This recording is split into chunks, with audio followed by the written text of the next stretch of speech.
welcome to this After Effects introduction class. My name is Emmanuel. I'm going to be teaching you for the next couple of days.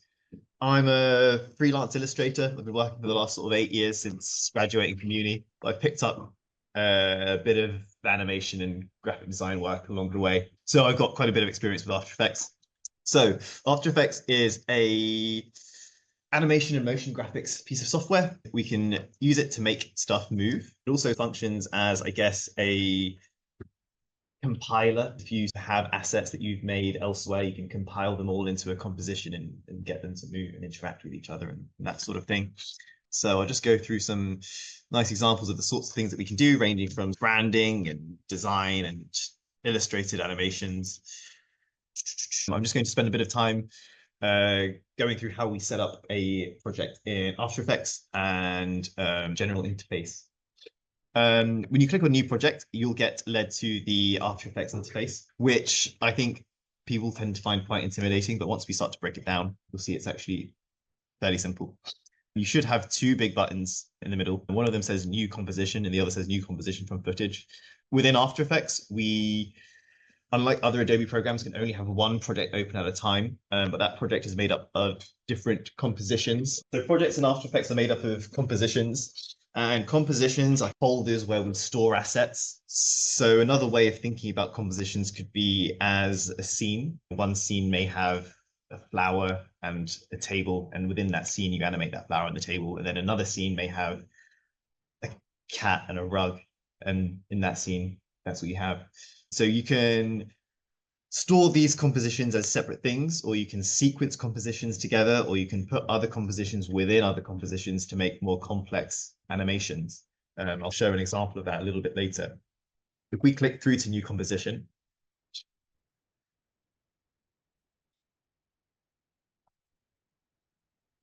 we can name our composition. We can set a preset for the composition underneath. Within this drop-down menu, we've got various different presets for compositions in terms of the pixel size, the resolution, and the frame rate. So a lot of these are, again, intimidating looking, but usually the only ones that you'll need to pay attention to are probably the HD TV ones. These are the ones that equate to actual TVs that you get in the shop or you get in your living room. So there should be one that says HD TV 1080/25, if you could find that, or it might say, depending on your version of After Effects, HD 1920 by 1080. All the preset option does is change these options here. We can change these ourselves. Let's make sure that we're working on a width of 1920 and a height of 1080. So that's standard widescreen size. But if you were perhaps doing an advert for Instagram, you might want to do a square. So something like 1080 by 1080 is probably what you want. If you wanted to do something like an Instagram story, then it's widescreen flipped on its head. So it would be a width of 1080 and a height of 1920. So just exactly the same thing, just the values switched. So we'll be working at a width of 1920 and a height of 1080. No need to worry about pixel aspect ratio. Just make sure that's set to square, which in 99% of cases will be set to square already. Underneath that, we've got the frame rate. So all moving image, animation, movies, etc., are basically just still images played back to you really fast to give the illusion of movement. And the frame rate is the speed at which you're shown these still images or frames within 1 second. So we currently got it set to 25 frames per second, meaning that After Effects is going to show us 25 images within 1 second. In the drop-down menu, you can see various different other sort of pre-selected frame rates. Others that you may encounter would be something like 23.976, which is the cinematic standard. You've got things like 60, which extreme sports or high intensity videos may be shot at, or some video games will play back at. Animation can be anywhere from 12 to 30, it really depends. a higher frame rate doesn't necessarily mean that something's going to look better. I think it was The Hobbit that was shot and played back at 48 frames per second in the cinema, and people said it looked really weird and gave them motion sickness. So yeah, just because you make something at a high frame rate doesn't mean it's going to look better. We're going to work at a frame rate of 25 frames per second, just because as we start to time things along our animation, 25 is a really nice round number to do this by. This resolution is just a preview option. I'll come back to this in a second. The duration is the length of our composition. So within our project, all of our compositions can have different lengths. Let's set this to 300 frames. Sorry, actually 250 frames, which will give us a length of 10 seconds. So at 25 frames per second, 250 frames is going to be 10 seconds in length.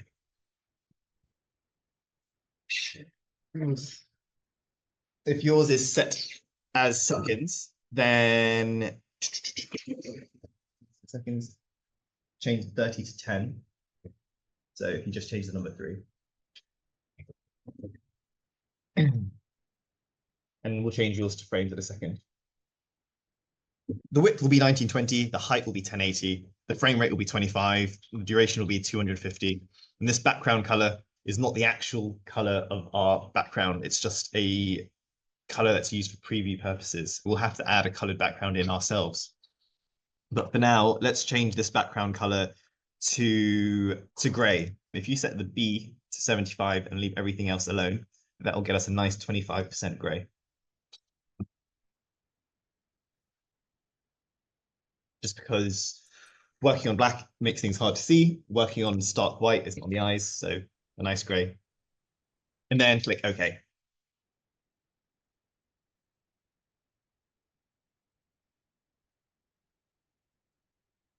So we've now got a composition. This large area here is the composition view. It's where our big gray rectangle is. On the left-hand side, we've got the project window. This is where all the assets within our project will sit. So you can see we've got one composition here. All our compositions will appear here. All of our dragged in illustrations, design assets, music, pre-made videos, etc., will appear here.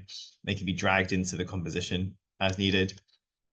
We've got our layers panel here, which is currently empty because there's nothing that we have in our composition just yet. And then we have our timeline here.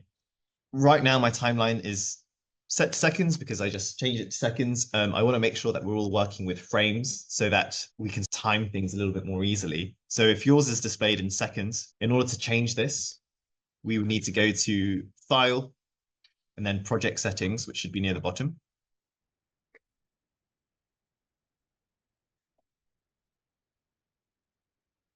And then Time Display Style. And set it from time code to frames. If I'm working with lots of video footage, sometimes it's easier to work with time code, in my opinion. But if I'm working with sort of motion graphics, shape, design assets, I usually tend to work in frames. But that is just a personal preference. So let's click OK. And when you do that, you should notice that your seconds turn into frames. So each notch is 25 frames, and it goes up in 25 frames increments. So 25, 50, 75, etc.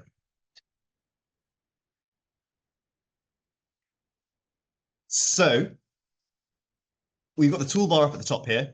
I'm not going to spend too long talking about this just now, but there is a shape tool, and yours may not be a rectangle. If you click and hold, you'll see that we have a hidden list of shapes to choose from.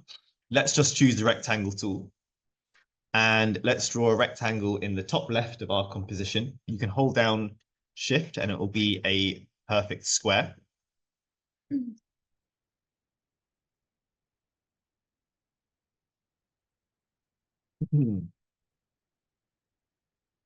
With this rectangle, you'll see it has a fill and a stroke option at the top, just like in Illustrator. I can change the fill or the stroke color by clicking on the colored square next to it.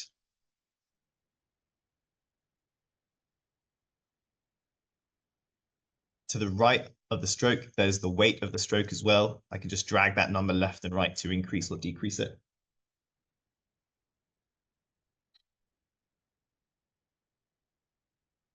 I want to get rid of either the fill or the stroke, then I need to click on the word fill or stroke. So for example, if I click on the word stroke, there's an option to get rid of that stroke. So I can also choose to have something that's just a stroke rather than a fill. So I can get rid of the fill if I click on the word fill, etc. Do all sorts. If I want to bring them back, then I need to click on that word again and just set it to a solid color. I'll get rid of my stroke for now, but feel free to keep yours. There's a move tool on the far left of the toolbar, which allows us to move our square around, makes sense. And just like in other Adobe programs, holding down Shift while I move something forces me into moving it at 45-degree angles if I want to be really precise. So when we drew that shape, you'll notice that our layers panel got populated. We got a shape layer 1. Underneath that shape layer 1, we can see another folder that says contents with a rectangle 1 in it, because we have this rectangle in our contents folder. But we're going to ignore this contents folder for the moment. So I'm going to click on that little arrow next to it just to hide that rectangle 1. It's important to only show and hide things that you're working on that you need at any point in time, because otherwise the After Effects interface can get a little bit congested. But underneath that shape layer 1, there's another folder called transform. Let's swirl that open. And you'll see that we have various different transformational values, things like position, scale, rotation, and opacity. With the selection tool, if I move my square around, you'll see that the coordinates of the position change. Because my composition is 1920 by 1080 pixels, if I move my square's anchor point, that's the center point of it, to the bottom, you'll see that those coordinates will change to 1920 by 1080 or thereabouts. On the top left, it will be 0 by 0. So if I know exactly where I want my square to be, I can just put those values in, or I can just move it more intuitively. If your anchor point's not in the center and it gets uncentered very easily, very often, we can recenter it by going to layer and then transform and then center anchor point in layer content. We'll be coming back to that a lot. I'm just going to go through each of these transformations and how they work.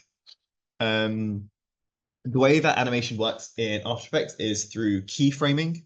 Keyframes in animation are like key states, where all we have to do to make something move is identify its key states and then get After Effects to do everything else, essentially. So if something's going to move from, if this square is going to move from left to right, there are only two keyframes involved in that, the square on the left and then the square on the right. So all we have to do is tell After Effects that at one point in time, the square will be on the left, at another point in time in the future, it will be on the right, and then After Effects is going to do everything else for us. It will figure out how to get there. So the way that we'll do this is actually very intuitive. All we're going to do is go to a point in time on the timeline and tell After Effects where we want it to be at that point in time. So if we're going to do this with our square's position, first we need to activate the square's positional keyframes. To the left of these values, there's a little stopwatch, and clicking on that stopwatch will activate the keyframes for that value. So when I click on the stopwatch for position, you'll notice that I get a little diamond in the timeline. I'll move my time indicator to the right a little bit just so that we can see that. So this little diamond is a keyframe, which means that at this point in time, at 0 frames, After Effects is going to remember where this square is. So now to do the next keyframe, all I have to do is go to another point in time in the future and then move the square into that position.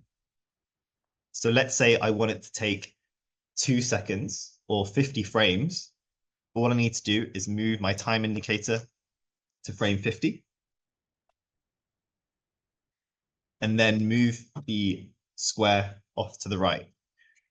Remember that I can hold down Shift so that it goes in a straight line. And I'll just move that square to the other corner. You'll notice that a path drags out from it. And this is the path that the square will take to now get to this position. If I now move my time indicator back to 0, you'll see that scrubbing through, it moves. Let's go back to 0 and then press spacebar. And then my square moves from left to right. So it's all quite intuitive.